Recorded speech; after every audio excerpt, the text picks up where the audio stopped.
La pierre. Blanche, lisse et froide. Forcément un nom de date. Bertie Albrecht donc. 15 février 1893, 6 juin 1943. Une vie d'un demi-siècle. À la santé de l'imprimeur que tu nous as trouvé. Ils ne courent pas les rues. Les imprimeurs qui veulent rester français. Arrêté par la Gestapo, 28 mai 1943. Elle était deux, Bertie Albrecht.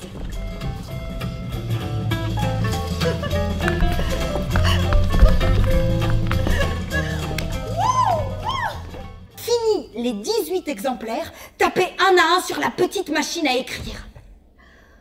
Peut-on imaginer une guerre qui ne tue pas? Qui êtes-vous? La fille de Bertie Albrecht.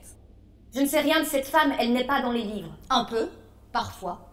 Des hommes ont parlé d'elle dans leur mémoire. Il fallait que tu entres dans la résistance. Travailler avec d'autres, penser ensemble est la même chose, et bouter l'allemand hors de France. Chut. Il faut parler plus bas.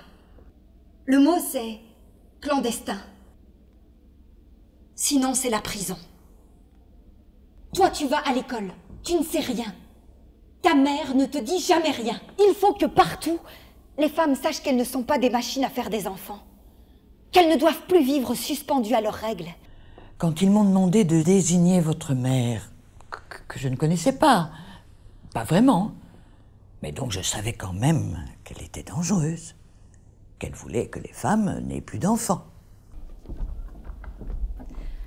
Un jour, ceci m'est arrivé. Arrivé par la poste en juin 1973. Vous voyez? Donc c'est posthume aussi. Et cette lettre aussi, qui accompagnait le paquet.